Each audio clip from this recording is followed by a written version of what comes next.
반갑습니다. 오 퓨전 코리아입니다. 네, 우리 2002년부터 세계적으로 이름이 날렸죠. 반갑습니다. 전국에서 사역하시는 이 목회자 여러분을 뵙게 돼서 너무나 반갑고요. 혹시 지금 수도권에 계신 분들은 손 한번 펴 보실래요? 수도권 계신 분들. 예, 감사합니다. 손 내리시고. 중부권 계신 분 계세요? 네, 손 내리시고. 그 외의 지역. 예. 그 외의 지역이 이제 다수가 많이 계시네요. 반갑습니다.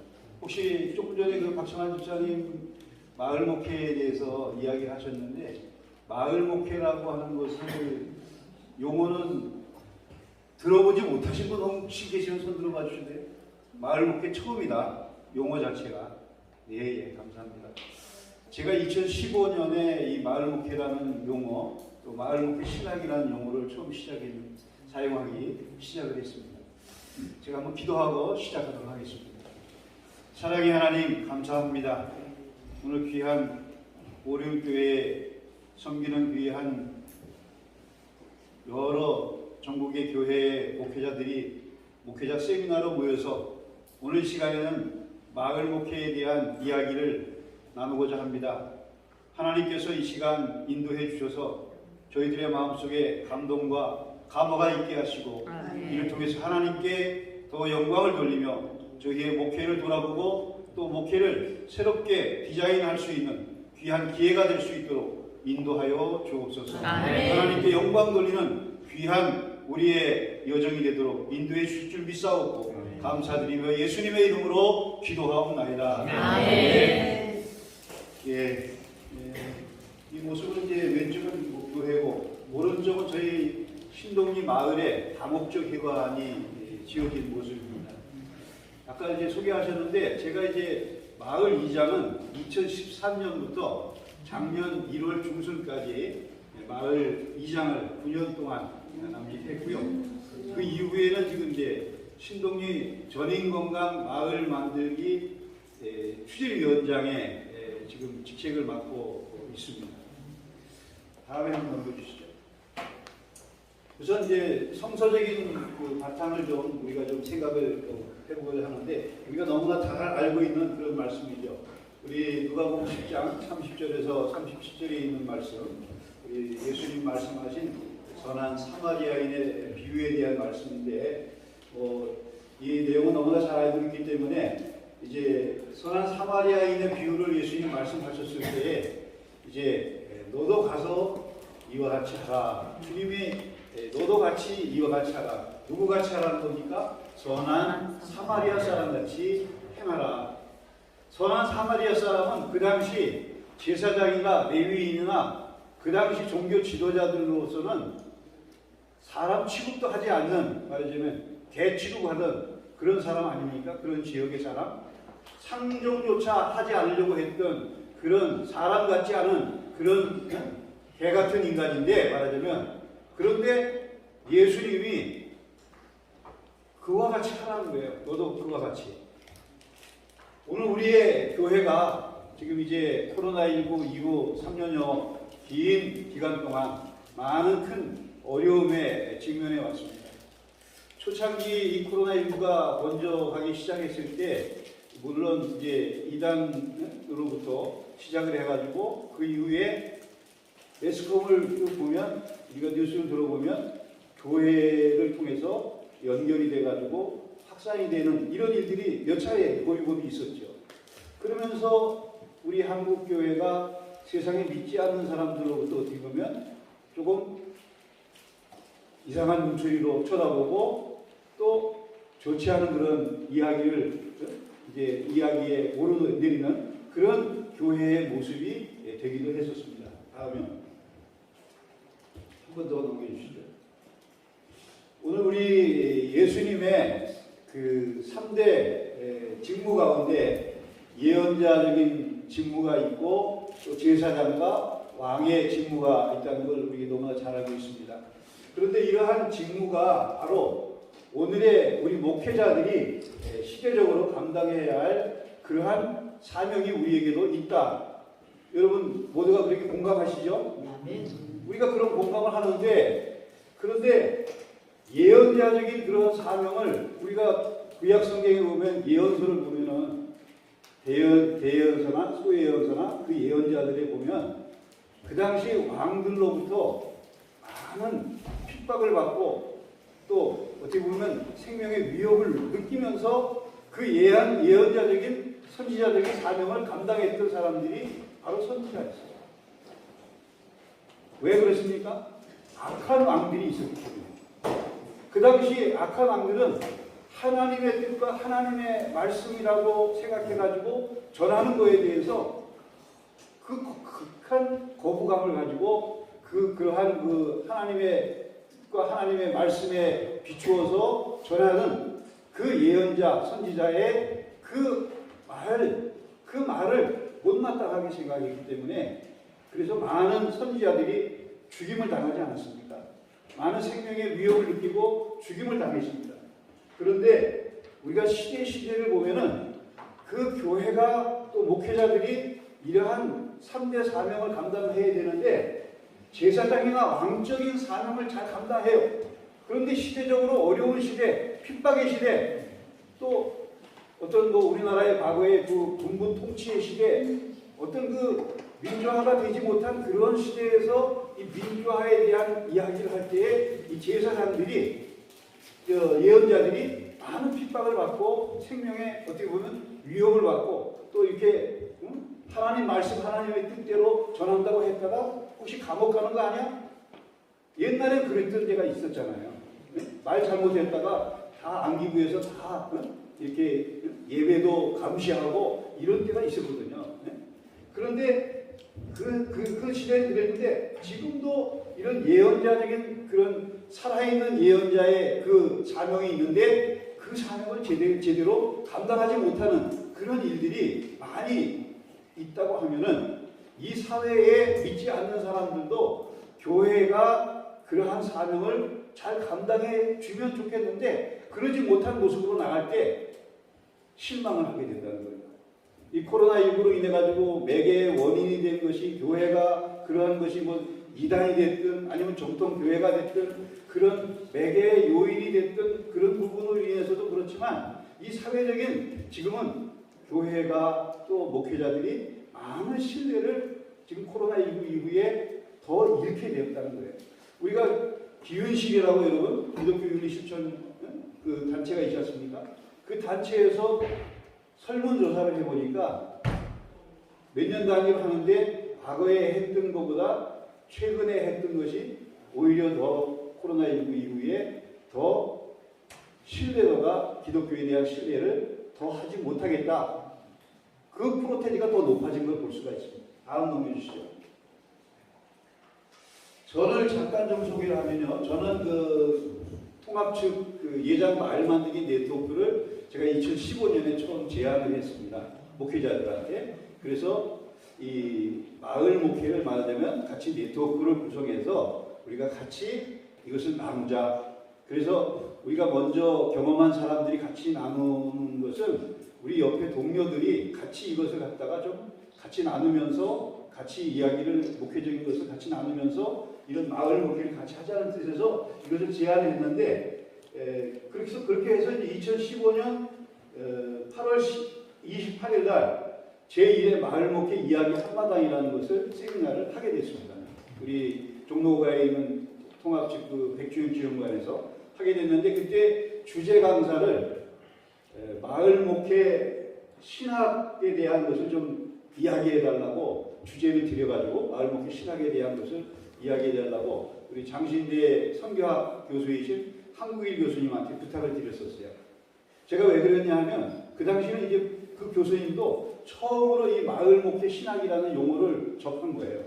저희가 이제 제가 그것을 기획을 해가지고 이것을 하자 해가지고 임원들이 같이 동의를 해서 그렇게 하기로 결정을 했기 때문에 진행을 했는데 그래서 이제 어쨌든 그 마을 목회 신학, 마을 목회 사례 이런 것들을 8월 28일 날 처음으로 이 세상에 처음으로 사례를 발표하고 농어촌의 사례, 도시개혁의 마을 목회 사례, 또 팀 목회로서의 마을 목회 사례 이런 것들을 그때 처음으로 나누는 사례 발표의 시간을 가졌고요. 또 마을 목회 신학에 대한 것을 우리 한국일 교수님이 강의를 해주셨고요.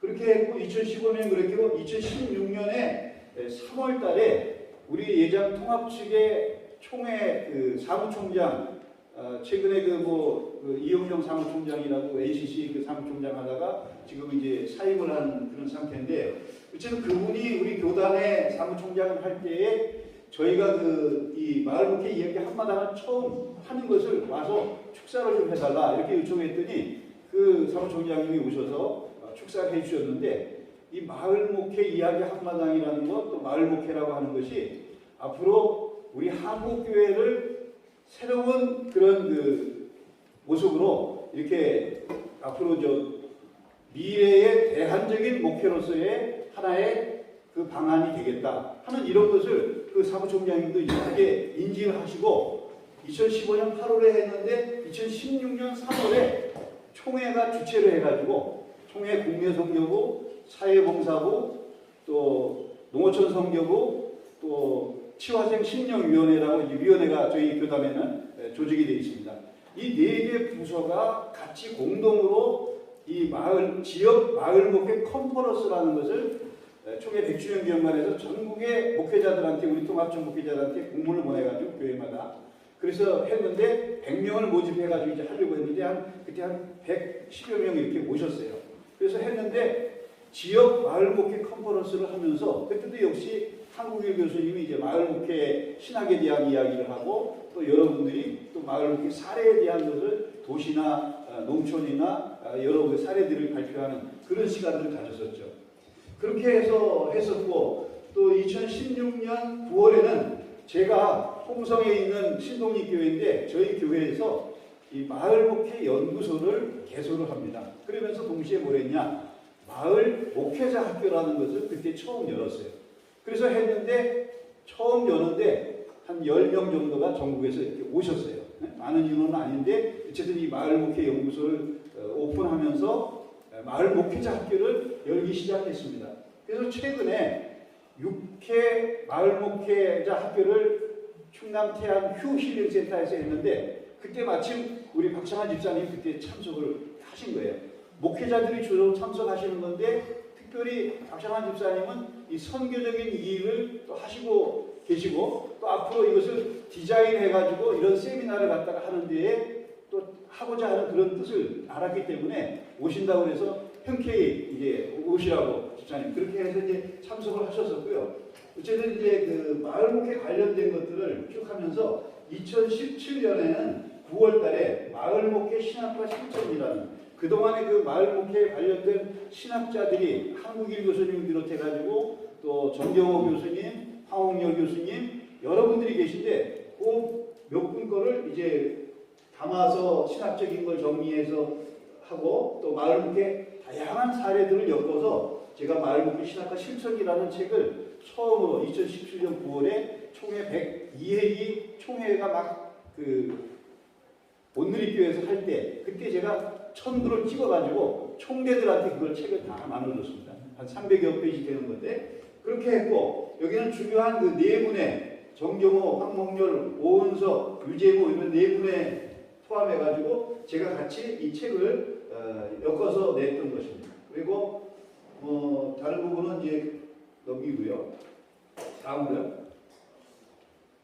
제가 이제 이 마을 목회라고 하는 것을 하게 된 것이 무엇이 시작이 됐느냐. 제가 이제 농어촌 지역에 현재 홍성의 신동립 교회를 간 것이 지금 20년 차가 됐습니다. 연말이면 이제 20년이 만 딱 되는데, 근데 제가 홍성에 내려가서 보니까 홍성에 내려가서 7년 차가 되었을 때예요. 제가 내려가서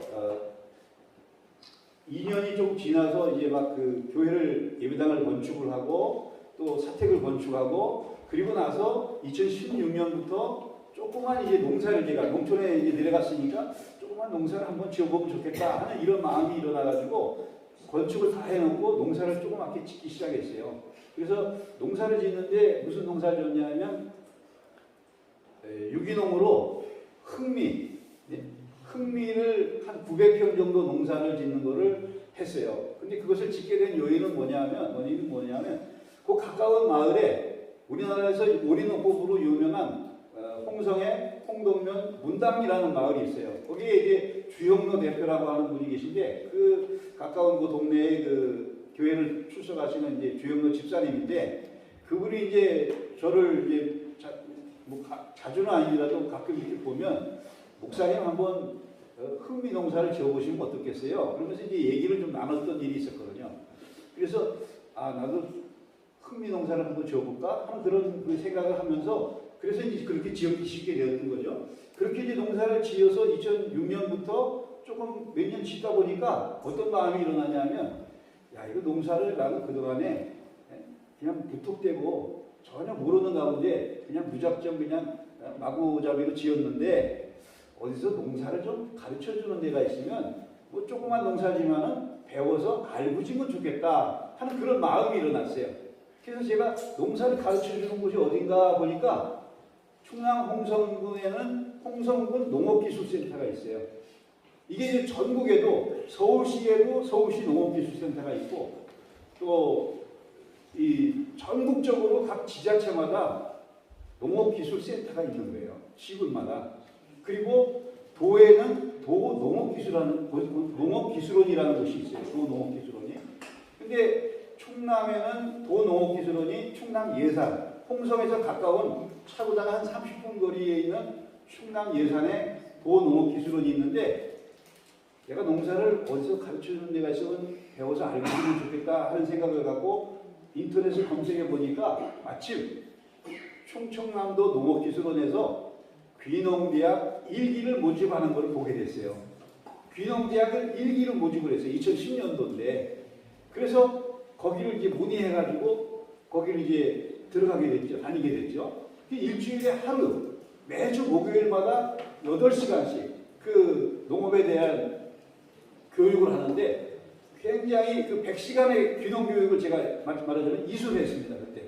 일주일에 하루 8시간씩 해가지고 몇 달 거쳐서 이렇게 매주 한 번씩 나가니까 100시간의 교육을 이수했는데 그 교육 과정 중에 이제 제가 굉장히 저로서는 아주 정말 그 귀한 그런 시간이었는데 어떤 생각을 가지고 있었냐면 제가 귀농대학을 다니기 전에 이 농촌이 7년 차가 되었다고 했어요. 농촌의 그 내간지가. 근데 그 당시 이 농촌을 볼 때, 야, 이 앞으로 참 농촌이 걱정이다. 왜냐하면 고령 인구는 많고 젊은 사람, 애기 낳는 그런 신생아 출생률은 거의 뭐 제로 상태에 가까워요. 그 2010년도 정도에 애기를 뭐 한두 명 보존으로 해서 낳았을까? 그 이후는 한 명도 태어나질 않았습니다. 저희 마을에. 여러분 계신 기억은 어떤지 몰라도 저희 마을은 그런 실정이에요. 아마 전국에 조금 비슷한 그런 실정이 아닌가 생각이 제가 들어요. 그 당시 그러면서 야 이거 걱정이다. 정말 농촌이 과소와 소멸 위기로 이제 나갈 수밖에 없겠구나.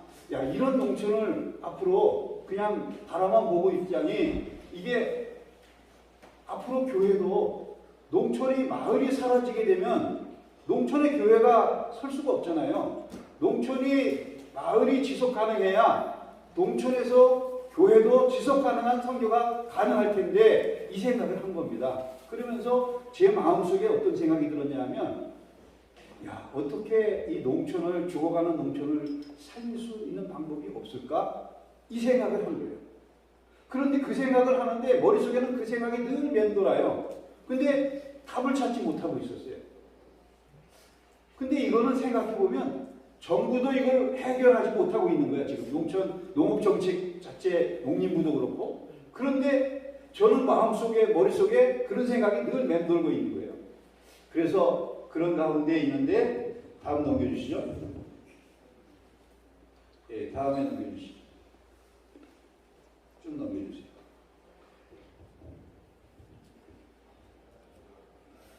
잠깐 됐습니다. 그런데 이제 이 귀농대학을 통해 가지고 그 교육을 어느 정도 받다 보니까 1박 2일로 전북 진안을 견학을 간다고 하는 그런 프로그램이 있었어요. 견학 프로그램이. 그래서 1박 2일 프로그램에 저도 이제 참여를 했는데 거기 갔다가 어디를 가게 됐냐.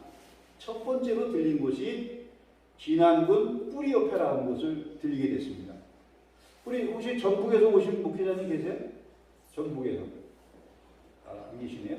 전북에 진안군을 갔는데 뿌리협회라는 곳을 방문하게 된 거예요.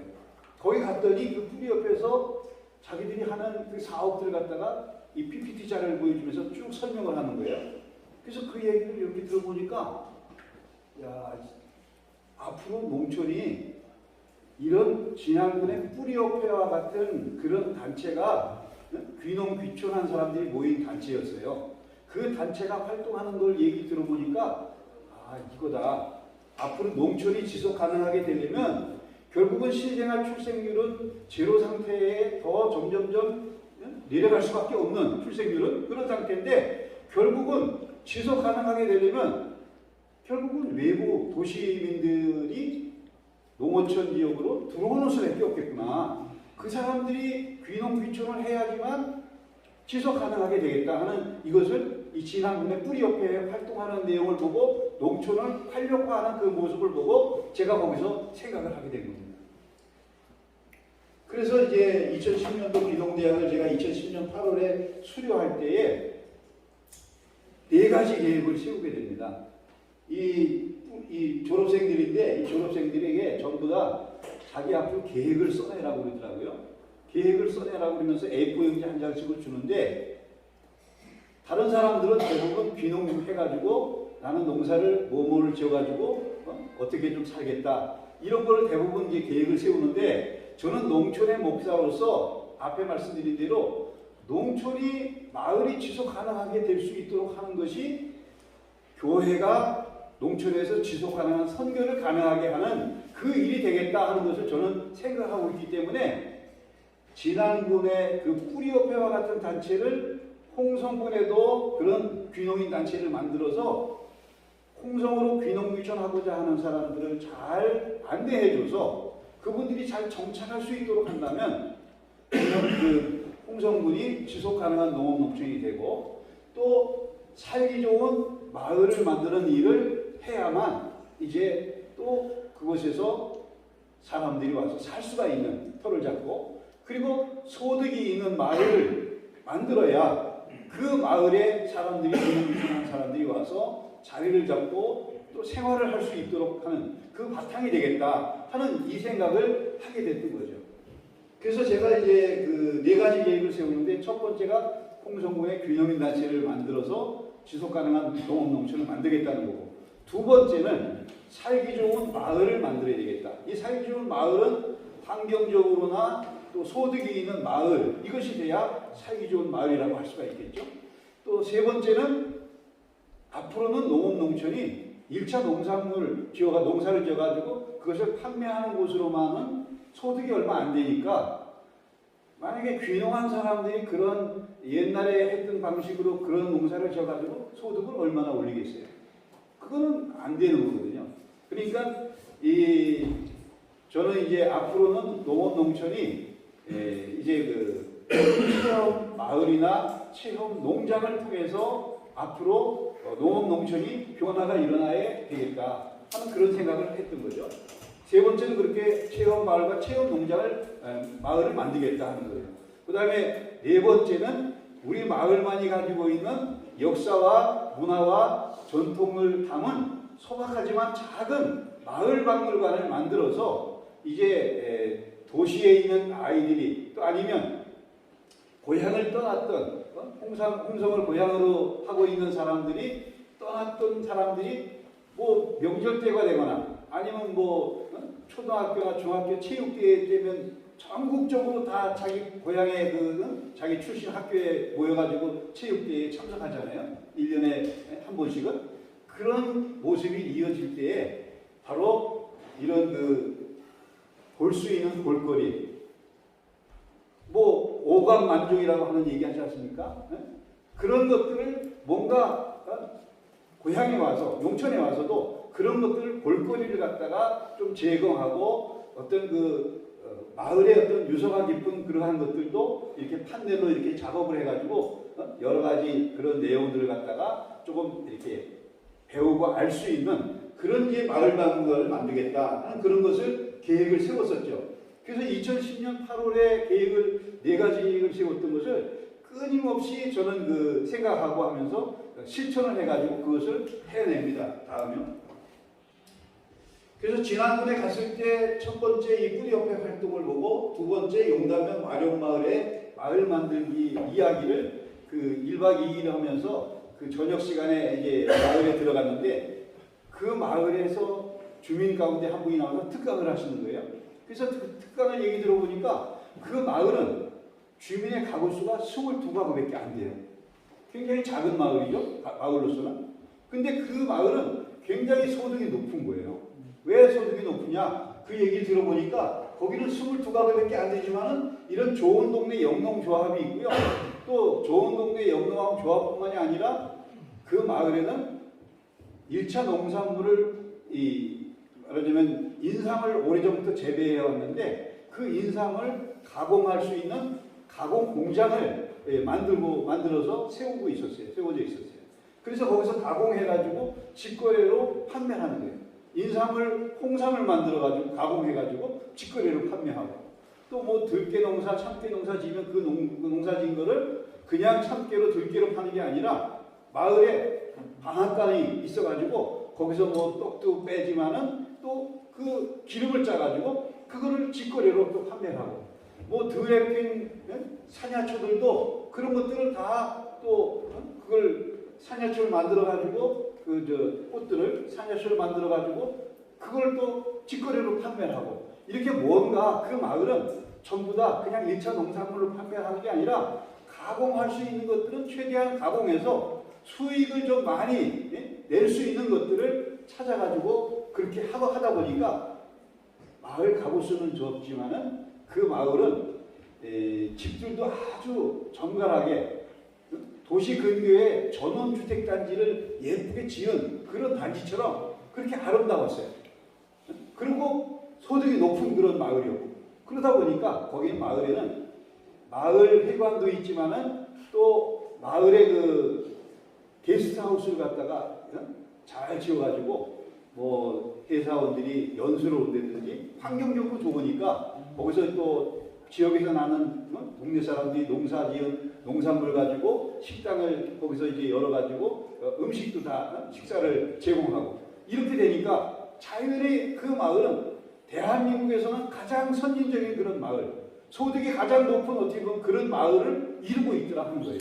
그래서 그 마을 만들기 추진위원장의 그 강의를 특강을 이야기를 들으면서 제 마음속에 야 정말 앞으로의 우리 한국 농촌이 앞으로 나가야 할 방향을 이 마을과 진안군에서 보여주고 있구나.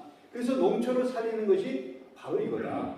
바로 귀농 귀촌하는 사람들을 잘 안내해주고 도와줄 수 있는 이런 귀농인단체를 만들고 또 마을 만들기를 하면서 환경적으로도 마을이 살기 좋은 마을을 만드는과 동시에 소득이 있는 그런 마을을 만드는 것이 바로 필요한데 오늘의 바로 농촌의 목사로서 이 농촌이 지속 가능하게 되고 농촌이 살기 좋은 농촌을 만드는 이것이 바로 나의 중요한 목표적인 과제고 사명이라 하는 그런 것을 깨닫고 느꼈기 때문에 그 일을 아주 그 이후에 꾸준하게 그 4가지 계획을 세웠던 것을 실천하게 됩니다. 그 다음에 그래서 이제 귀농인 단체를 제가 생각하다가 같이 홍성군에서 귀농대학을 다녔던 분이 2분이 계셨거든요.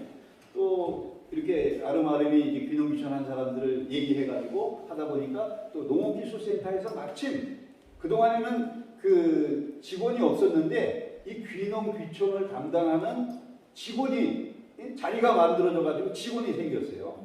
그래서 그걸 알게 돼가지고 이거 우리가 지금 이렇게 귀농인 단체를 만들려고 하는데 같이 좀 협력해가지고 이걸 좀 해봅시다 했더니 이 공무원이 또 굉장히 좋아하는 거예요. 왜냐하면 자리는 생겨가지고 일을 해야 되는데 앞으로 어떻게 해야 될지 참 막막한 거거든요. 이 집 공무원으로서는. 그런데 이런 그 귀농인 단체를 만들어서 이렇게 해보자고 하니까 아주 또 반가운 거죠. 앞으로 같이 그 협력해가지고 이 귀농인 귀촌 이 단체를 갖다가 농업기술센터의 작품목별 연구회 하나로 만들어가지고 이것을 앞으로 활발하게 해보자. 이렇게 같이 의논이 돼가지고 공무원하고 같이 그것을 창립을 준비하게 됩니다. 그래서 준비해가지고 이 농업기술센터에서 홍성군 귀농지원 연구회를 창립총회를 하는데 제가 이제 그것을 제안해서 하다 보니까 목사님이 회장을 좀 초대 회장을 좀 맡아주시면 좋겠다 해가지고 제가 초대 회장을 맡게 돼요.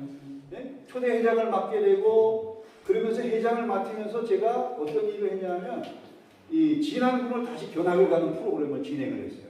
왜냐하면 이 귀농한 사람들이나 공무원이 담당자가 그 현장을 같이 보는 것이 굉장히 귀중한 공부가 되겠다 이 생각이 돼가지고 같이 공감대를 갖기 위해서는 그 현장을 한번 같이 보는 게 좋겠다. 그래서 갔다가 오게 되는 그런 프로그램을 첫 번째로 진행을 했고요. 그 외에도 제가 이제 회장을 하면서 홍성군 귀농지원연구회 10대 과제 해가지고 중요한 그 여러 가지 사업들을 했는데 제가 회장을 초대 회장하고 2년 차에는 이 귀농귀촌 종합지원센터를 만들어가지고 제가 이제 또 계약직 공무원으로 뭐 교회가 큰 교회가 아니다 보니까 작은 교회를 담임하고 있다 보니까 제가 그 출퇴근을 하면서 계약직 공무원으로 일을 했어요. 농업기술센터의 귀농귀촌 종합지원센터가 처음 만들어졌을 때.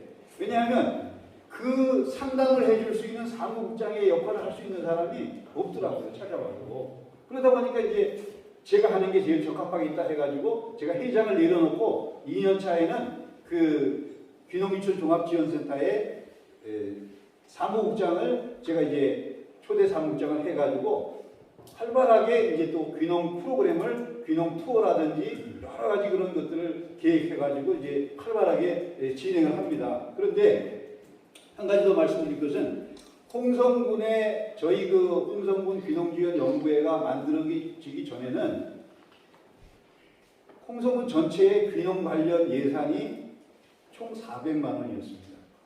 400만 원. 그런데 저희가 귀농인 단체가 만들어져 가지고 한 9개월 이렇게 활동을 10개월 이렇게 하다 보니까 군에서 또 농업기술센터에서 또 군의회에서 이거는 군에서 하고자 해도 할 수 없었던 일이거든요. 그리고 이제 마침 귀농인 단체가 만들어져 가지고 민간 단체가 만들어져서 활발하게 하고 있는데 이게 굉장히 군으로서는 반갑고 꼭 해야 될 일인 거예요. 왜? 인구가 점점 줄고 있고 한데 도시민을 유치하는 것은 이건 전국적으로 해야 될 일인데 하지 못하고 있었거든요. 그런데 지금 막 그게 만들어져서 지금 한 9개월, 10개월 활동하는 걸 보니까 이거는 적극적으로 밀어줘야 되겠다 생각이 돼가지고 그 이듬해에 홍성군의 귀농 관련 예산이 1억 2천만 원 정도가 세워집니다. 여러분, 네? 400만 원 예산이 1억이 넘는 예산이 세워집니다. 이건 대한민국에서 이런 그 사례가 거의 없다시피 합니다. 네? 그리고 나서 제가 이제 2년 차에는 귀농귀촌 종합지원센터 사무국장을 하면서 활발하게 또 했죠. 3년 차에 그걸 내려놓고 이제 귀농귀촌 한 사람 중에 사무국장을 할 만한 사람을 찾아가지고 세우고 하니까 한 해 더 회장을 맡아가지고 좀 이걸 좀 기초를 좀 더 단단하게 좀 놔주면 좋겠다 해가지고 제가 3년 차에는 이제 귀농귀촌 종합지원센터의 센터장을 하면서 귀농지원 연구회 회장을 맡아서 활발하게 일을 진행을 하고 그리고 이제 충청 남도에서도 이 귀농인 말하자면 단체가 각 시군마다 다 있는 게 아니기 때문에 저희보다 앞서서 있던 곳이 이제 서천군이 있었는데 저희가 두 번째로 만들어졌고요. 그리고서 이제 하다 보니까 여러 이제 시군에 충남 15개 시군이 있는데 그 중에 여러 시군에 이제 만들어지게 되더라고요. 그러면서 어떻게 보면 충남에서는 가장 어떻게 보면 선도적으로 하는 그런 그 귀농인 단체 또 귀농 그런 프로그램들을 진행하게 됐던 거죠. 어쨌든 그렇게 하다 보니까 제가 한 3년 차 하다가 내려놓고 회장을 이제 내려놓고 저는 이제 교회에 또 교단적으로 내가 이렇게 프로그램을 다양하게 귀농인 관련해서 하다 보니까 이거는 앞으로 교단적으로 교회에서 농어촌 지역에 있는 목회자들이 귀농귀촌하고자 하는 사람들을 상담해주고 지역에 잘 정착할 수 있도록 돕는 귀농귀촌 상담소를 목회자들이 좀 하면 좋겠다 이 생각이 제가 들은 거예요. 그걸 만약에 3년 동안 쭉 하면서, 왜냐하면 그 다양한 그 귀농 프로그램을 하다 보니까 어떤 일이 있냐면, 귀농 프로그램에 참여한 사람들, 도시민들을 보면은 그 중에 4분의 1은 기독교인이에요. 네? 그 중에는 목사, 무인 목사도 간혹 있어요. 네? 그러면서 보니까 이거는 홍성군에서 내가 이런 그 농업기술센터 내에 이렇게 귀농인 단체가 있기도 하지만은 내가 교회에서 귀농미션 상담소를 문을 열어서 도시에 귀농미션 하고자 하는 사람들을 상담해주는 그런 상담소를 열어야 되겠다. 제가 그 생각을 하고 2015년에 이제 예장 귀농미션 상담소 홍성지소를 개소하게 됩니다. 우리 통합 측에서 1호로 개소하게 돼요. 그리고 나서 제가 총회 농어촌 선교부의 그 백명기 총무님이라고 계셨는데 그분이 총무가 된 지 한 5, 6개월 됐을 텐데 제가 제안을 합니다. 그 총무님한테. 개소식 때 오셔서 축사해달라고 그러니까 오셔서 축사해 주셨는데, 그러면서 제가 그때 오셨을 때 제안을 해요. 지금 앞으로는 전국적으로 이제 귀농귀촌 시대가 되니까 귀농귀촌 하고자 하는 사람들이, 도시민들이 농어촌 지역으로 내려오려고 하는데, 지금 그 귀농귀촌 하고자 하는 사람들 가운데 한 4분의 1은 기독교인입니다.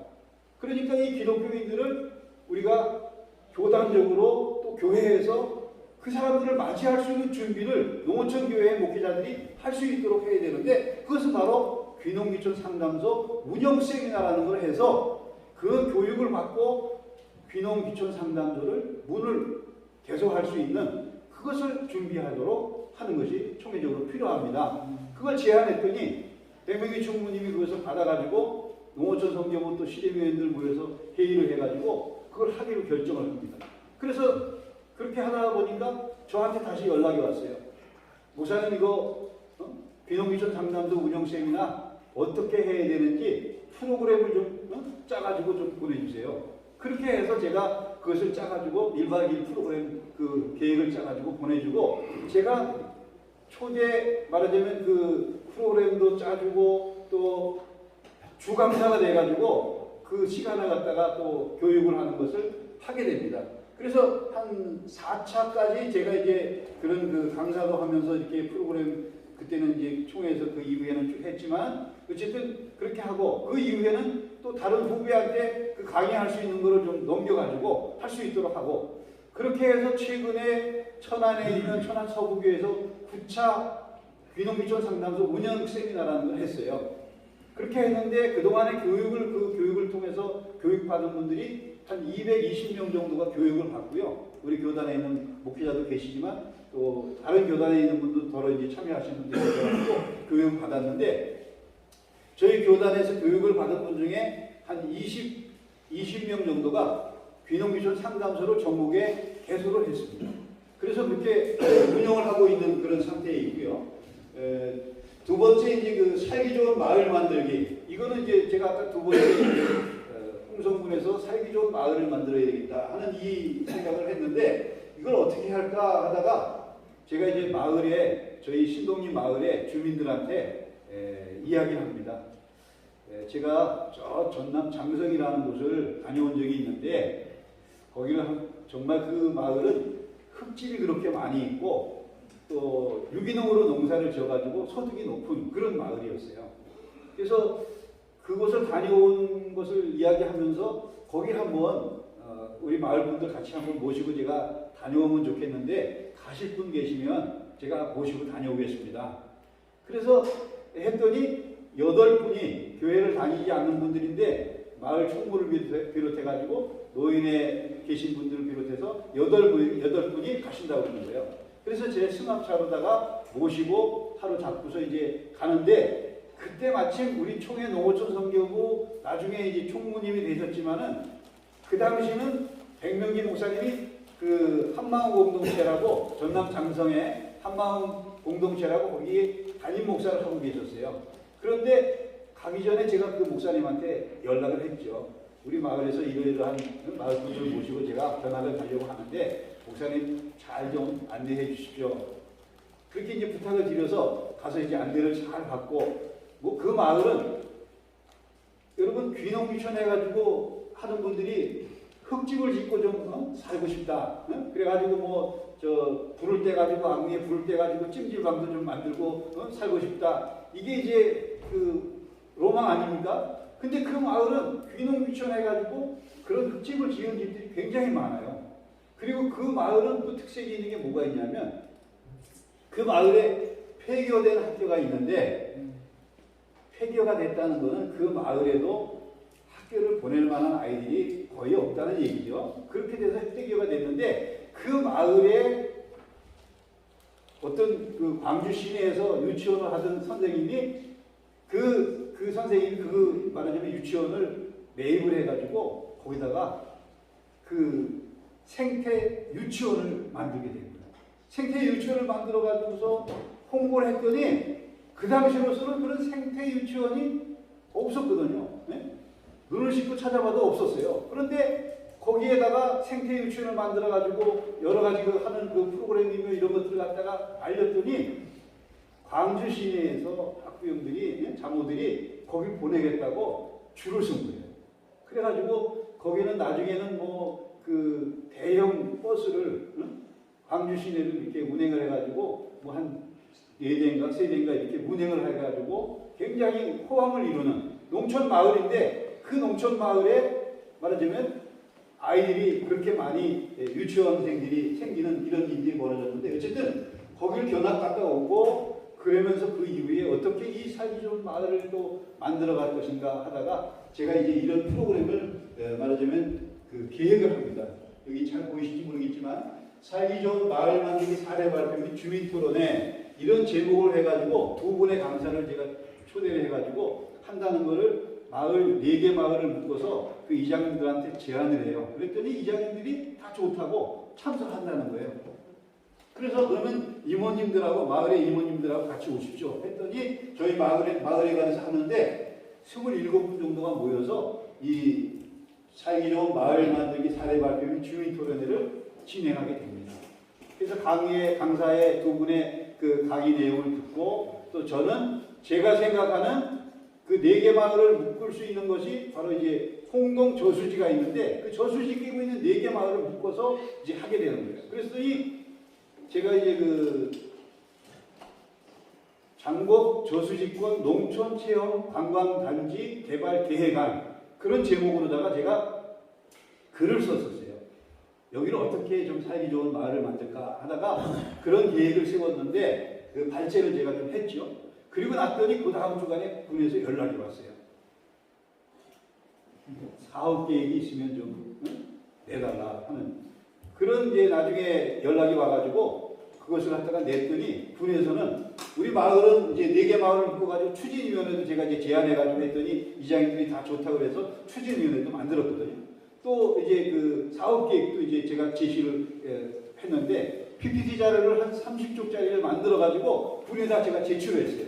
그 글로서 정리했던 것들 갖다가 PPT 자료를 처음으로 이제 만들어가지고 제출했더니 군에서는 여기는 모든 것이 준비되어 있다. 추진위원회도 준비가 되어 있지 또 사업계획까지도 이렇게 나와 있지. 그러니까 여기는 가능성이 있다.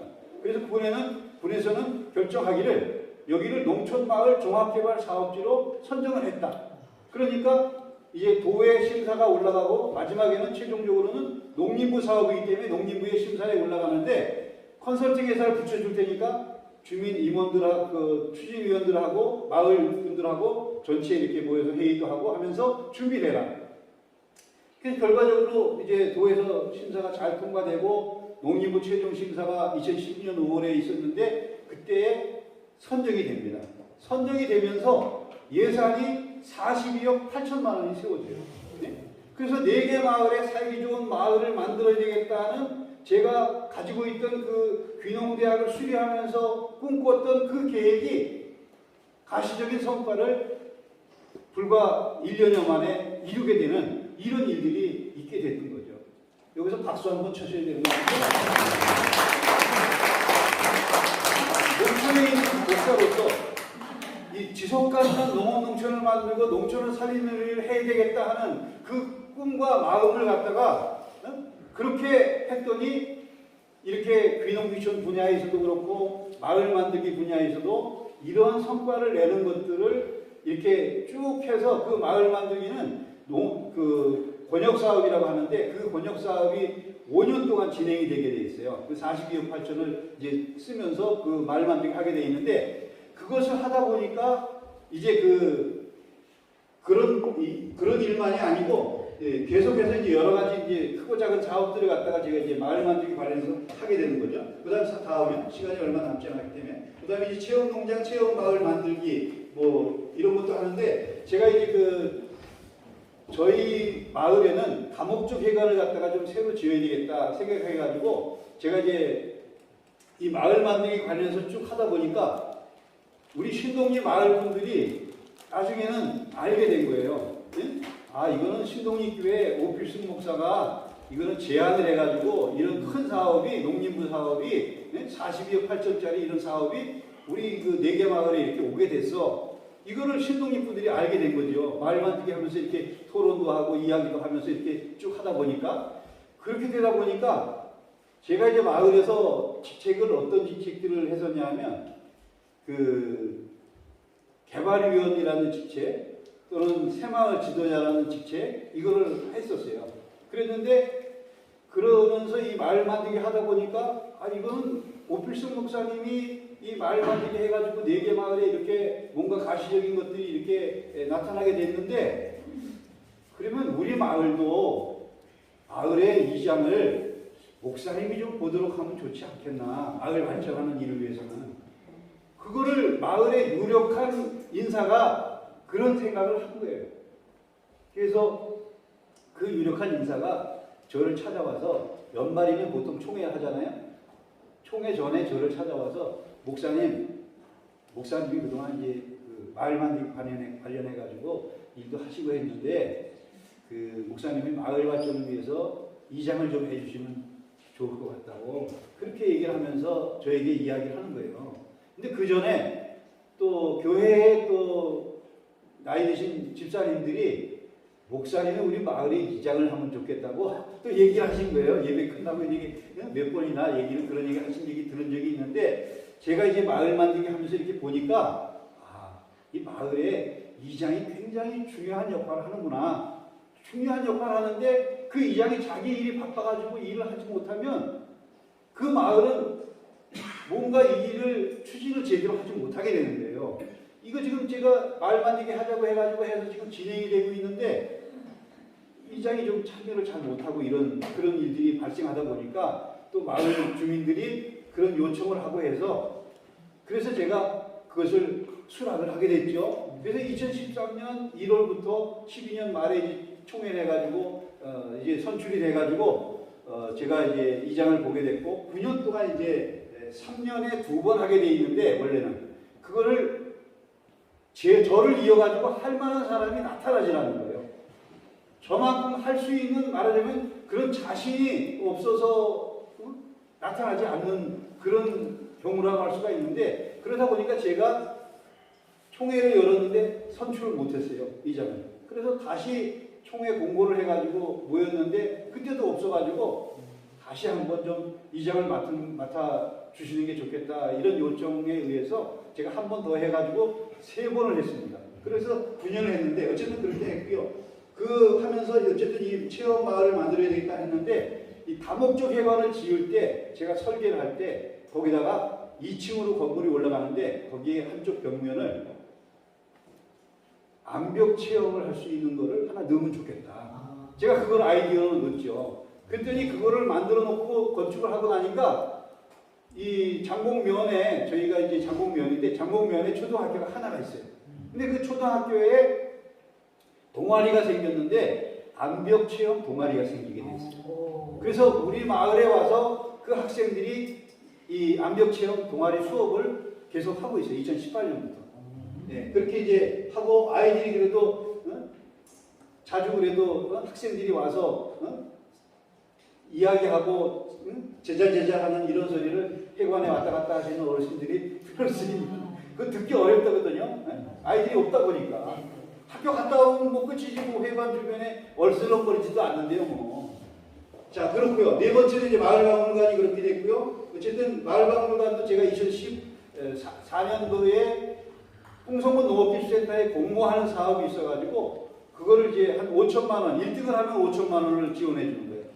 그래서 2등 하면 3천만 원, 3등 하면 2천만 원인데 제가 마을박물관 계획을 우리 마을의 구회관인데 거기에 2층이 16평 조립식으로 지어졌는데 거기 아주 엉망이었어요. 관리가 안 돼가지고. 청년회를 옛날에 썼었는데 청년도 없으니까 모이지 않고 한 데가 굉장히 오래됐어요. 그랬는데 거기를 제가 마을박물관 계획을 세워가지고 냈는데 계획서를. 그게 이제 1등에 선정이 된 거죠. 그래서 5천만 원을 지원받아가지고 마을회관 2층을 리모델링을 예쁘게 해가지고 마을박물관을 만들었습니다. 시간이 없기 때문에 쭉 사진으로만 보겠습니다. 쭉 넘겨주세요. 예, 요게 좀 전에 그 마을박물관 요게 모습입니다. 요게. 예. 요건 이제 마을 만들기 관련해가지고 뭐 예, 사진을 간단하게 제가 넘기면서 소개해드리겠습니다. 넘겨보시죠. 요거는 이제 전남 장선 변환 같은 거. 다음은 요건 이제 마을 만들기 하면서 주민 설명회 및 보물찾기를 마을에 제가 다니면서 사무국장을 추진위원회 사무국장을 제가 맡아달라고 해서 사무국장을 맡아서 또 일을 했습니다. 그래서 이제 가서 그 안내 뭐 설명하면서 했던 거고요. 다음은 예, 이거 번역 사업 했던 거고 다음 넘겨주세요. 다음은 예, 요거는 저희 영락교회에서 청년부가 이제 저희 마을로 아우리치러 왔었어요. 근데 다양한 그런 프로그램들을 했는데 이런 아우리치를 저는 농어촌 지역에 있는 목회자들이 그 지원하는 교회가 있으면 그 교회에 1년에 최소한 2번 정도씩은 와서 아우리치를 할 수 있도록. 그래서 아우리치를 하는데 교회에서 그 교회 중심으로 하는 것보다 마을을 중심으로 봉사하고 또 마을 잔치를 열고 그러면서 이제 봉사하는 그런 일들을 좀 가지면 좋겠다는 거고요. 네, 이건 뭐 마을 잔치 하는 거고 이제 귀농이천 지원센터 이제 프로그램 쭉 하는 거 다양한 거고요. 요거는 이제 한 설명을 드리고 갈게요. 요거는 제가 이제 귀농이천 지원센터를 또 귀농지원 연구회를 해서 하다 보니까 아까 1년에 다음 첫 해인데 1억이 잡혔다고 그랬죠. 넘게 잡혔다고 그랬잖아요. 그리고 나서 이 농림부 사업인데 이 도시민 유치 사업이라고 그래가지고 이 12년부터 14년까지 5억을 지원해주는 그런 그 사업이에요. 이거를 이제 말하자면 그 사업 계획을 했는데 농림부에서 선정이 돼가지고 5억을 지원받아가지고 이런 귀농귀촌 다양한 그런 프로그램들을 진행을 할 수가 있었던 거죠. 다음이요. 네, 다음이요. 예, 상담소 열었던 거고, 뭐, 이 귀농이천 창업보육센터 이런 부분은 이제 제가 이제 그 완주에 이제 이런 창업보육센터가 있는 거를 다녀오고, 그러면서 이 홍성군에는 친환경 농정발전 기획단이라는 게 있는데, 거기에 이제 TF 팀원으로 제가 이제 참여를 하게 됐었는데, 그때 이제 제안을 했어요, 제가.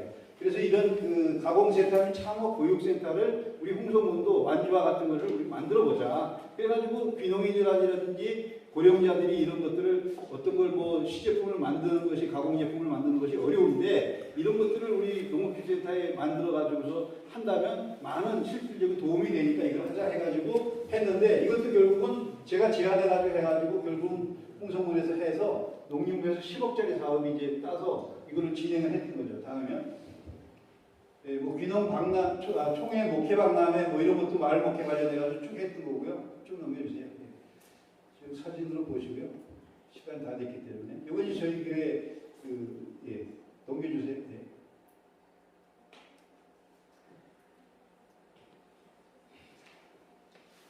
네, 좀 앞으로만 넘겨라. 요거는 이제 제가 6월 8일 날 앞으로 이제 진행되는 건데 제가 이제 마을 목회 이야기 한마당 아까 처음에 했던 거 설명드렸었는데 6월 8일 날 창원시 마산 성원교회에서 하루 이제 진행을 하는데요. 이런 이제 마을 목회 관련해 가지고 신학적인 부분을 강의하고 두 번째는 사회적 협동 네트워크 마을 목회 협동조합 운동에 대한 거를 임종환 교수님이 하시고 사례 발표로 이제 두 분이 하시는데 이 노인 요양센터, 요양을 운영하고 주간보호센터를 이 농촌 지역에 있는 목회자들이 이걸 좀 관심을 가지고 조금 할 수 있는 데는 좀 하면 좋겠다 하는 거하고, 두 번째는 이제 건강한 공동체 만들기 돌봄 사역에 대한 거를 또 두 번째 이렇게 해서 진행을 합니다. 다음은 이거는 우리 총회 그 주재위원장이셨는데, 그때 여러 해 전에 최갑도 목사님 은퇴하셨는데, 지금은 그 총회 주재위원장이 현장, 마을 목회 현장을 저희 마을의 교회와 마을을 돌아보는 그런 시간을 가졌었어요. 이거 마을 방송관에 지금 보시는 그런 사진입니다. 다음에 요거는 마을에 이제 고인돌이에 있었는데 이게 묻혀 있었어요. 위에다가 막 지저분한 것들 막 그냥 올려놔 있고 그랬었는데, 이거를 좀 잘 정리해가지고 벽 쪽 한쪽으로는 이 고인돌이 어떻게 만들었을까, 체험 마을 체험 그런 걸 만들고자 제가 한다고 그랬잖아요. 그럼 오면은 아이들이 요 사진만 보면 고인돌이 옛날에 이런 방식으로 이걸 만든 거구나 하는 거를 보고 배울 수 있는 거. 그리고 신동리 고인돌에 대한 이런 그 안내판을 이제 설치를 했던 거죠. 다음에 이게 이제 암벽 체험하는 곳입니다. 이거는 이제 번역센터 예절교육관. 쭉 사진도 넘겨주시죠. 시간 다 됐기 때문에.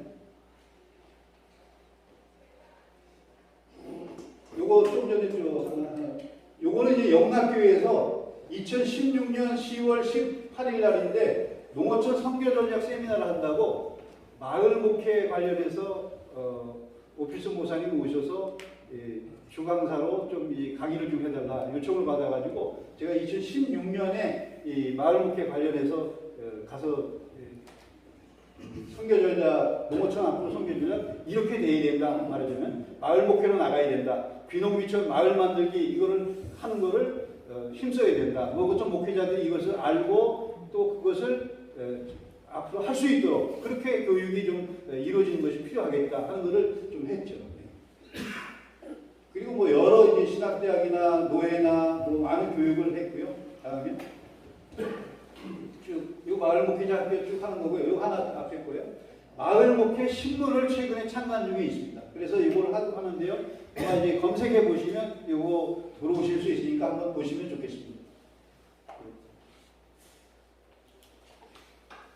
지금 마을 목회 요 하나만 하고 마치겠습니다. 마을 목회란 뭐냐? 오늘 이제 처음 접하시는 분이 계신데 한국교회 연구원이라고 우리 교단에서 만든 그런 연구원이 있는데요. 거기에 지금은 이제 원장님이 바뀌었습니다만 노영상 원장님은 마을 목회란 하나님의 진정한 사랑으로 마을을 품고 세상을 살리는 목회다 이렇게 정의했고요. 또 장신대의 손석환 교수님은 마을 목회란 함께 더불어 살아가는 공동체적 삶의 복원을 지향하는 목회를 의미한다 이렇게 이제 정의를 내렸고요. 저는 선교적 교회로서 목회자 교회 공동체가 마을 공동체를 해치지 않고 전통을 살리고 주민의 일원으로 마을 사람과 더불어 깨어진 공동체성을 회복하고 서로 존중하며 주민의 요구에 응답하는 행복한 마을을 만드는 목표다라고 저는 이렇게 정의를 합니다. 다음에 마지막 부분인데요.